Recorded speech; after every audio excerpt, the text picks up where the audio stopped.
We have often heard stories about places inhabited by people who are either disturbed or still searching for life even after death.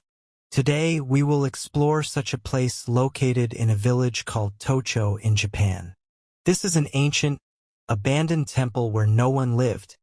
Yet some police officers investigating the area found a camera and an extinguished bonfire, indicating that someone had been there. Meanwhile, a lady officer entered the temple because the door was open. Inside, she noticed something on the ground, a diary with fresh drops of blood. Suddenly, she saw something so horrifying that she fainted, and the scene cut there. From there, we move to Professor Rio, who is questioning a patient with the help of a translator. The patient has experienced something deeply disturbing, and the professor is here to understand what happened. When Christopher hears the question, he becomes aggressive. They calm him down and show him a clip of a girl named Kate filming herself. Through her camera, Kate explains that she recently bought a new camera to capture her new project in high quality. She shares that she is going to Japan to explore Buddhist temples, which will help her project, Changes in Religion. Watching the clip takes Christopher back 5 days, revealing the story that put him in this disturbed state. Kate arrives at a hotel with her boyfriend James, who was already waiting. They are traveling to Ohana, near Tokyo.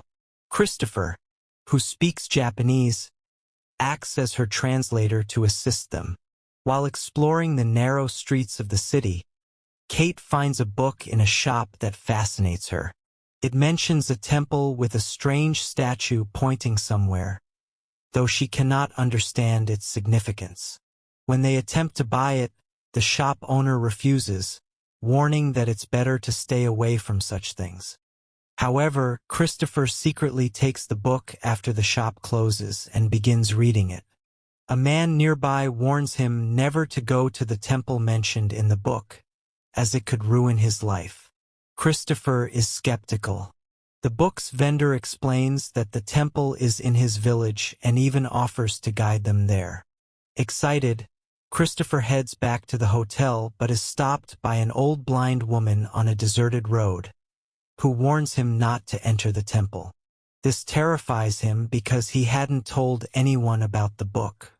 The next morning, Kate gives Christopher the book she brought for him, revealing that they now know the way to the temple.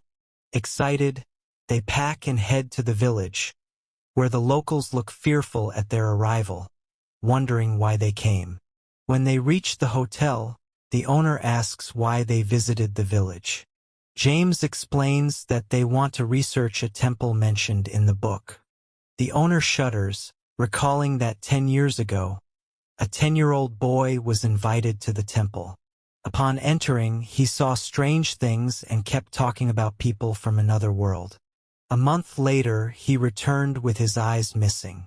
The temple, he warns, is a curse that kills people alive. Kate and James are skeptical, but Christopher feels some belief, as he has heard similar warnings before. The group settles into the hotel. Kate and James go for a walk, while Christopher studies the book further. The hotel owner offers him a drink and shares that the temple path was closed for years but reopened a few months ago, frightening the villagers. Back at the hotel, Christopher sees the same boy from the bookstore, the shop owner's son, who seems oddly familiar. Later, Christopher meets a blind man named Hitoshi, who visited the temple when he was 10 and returned blind.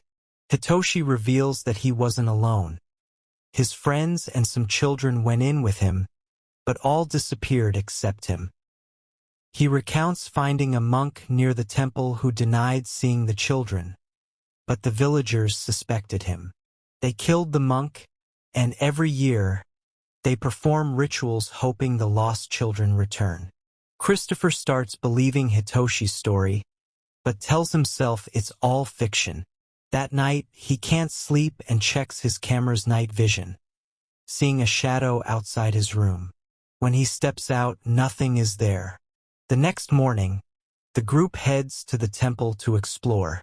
Kate and Christopher follow, relying on the boys' directions, while James and others take different paths. James gets a little annoyed, wondering what they could possibly find in an old, abandoned mine. Soon, they find the statue mentioned in the book at the entrance of the temple. Kate points out that the book repeatedly refers to this statue, clearly indicating its importance. This statue is called the living statue, meaning a living, moving statue. Kate and James enter the temple, while Seada and Christopher stay outside. As darkness falls, Seada says he is going downstairs and urges the others to do the same before nightfall, warning that something bad could happen. At that moment, Christopher sees a giant shadow behind him, which disappears in an instant. After Seada leaves, the two step outside, and Christopher starts recording the area. However, things feel off. James thinks they should leave because the temple doesn't seem special as the book described. Kate, on the other hand, believes James is not taking the project seriously, and they argue, causing James to move away while Kate continues recording alone. Suddenly, Kate senses someone passing in front of her. She calls James, saying they should leave. Meanwhile, Christopher explores the upper floor of the temple and finds a crack in the floor. Something moves inside, and when he tries to see, a hand emerges from the crack and drags him in. Hearing his scream, Kate and James rush inside and pull him out. Now, descending is difficult, because it's dark, and Christopher has also broken a leg. They decide to spend the night there and wait for morning to safely leave. To make the night bearable, they light a fire. Many people have warned them never to enter this temple at night, as villagers fear it after dark. After a few hours, the firewood runs out. James goes to get more, leaving Kate and Christopher alone. During this time, it's revealed that Kate and James were previously in a relationship, and Kate was pregnant. Shockingly, the child is not James's, but Christopher's, which leaves him stunned. Kate is determined to tell James everything when he returns. James returns, sensing that something serious is happening. He takes Kate to the temple. Christopher, watching from outside, realizes that things have gone wrong. James goes downstairs to get help, but Kate stops him, fearing danger. James ignores her and leaves. Kate goes to fetch some firewood, but her flashlight goes out.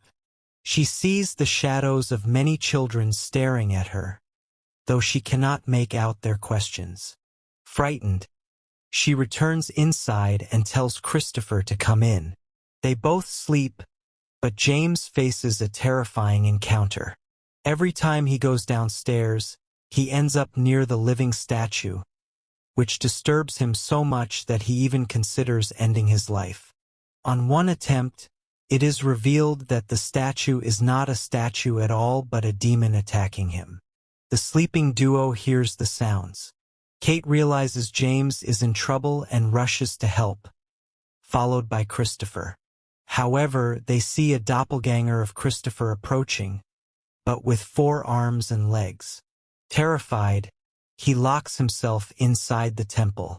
Kate, refusing to retreat, proceeds with determination. Using James's flashlight, she reaches the mine he had mentioned earlier. She descends the stairs and discovers something beyond comprehension. James is sitting on a chair, his eyes removed, appearing possessed. Horrified, Kate runs back but finds no way to escape, marking the end of her story at that point. Back in the hospital, the story resumes where it began. Professor Rio is still questioning Christopher, but he cannot speak, experiencing everything only in his mind.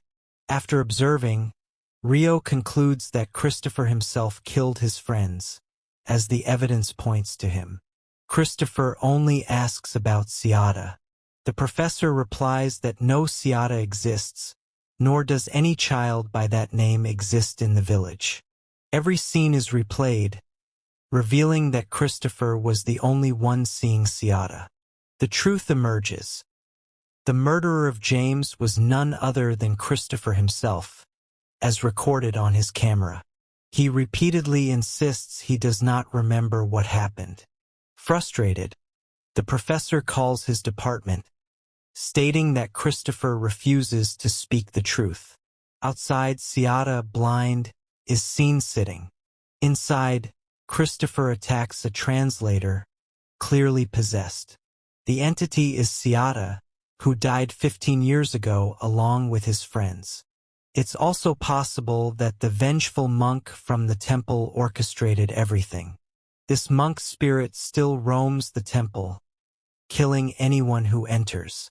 The notes Kate first received may have been written by this monk to lure people, marking the beginning of their end. The three questions remain, but the answer seems clear. It was the monk's doing, seeking revenge on the villagers for his death.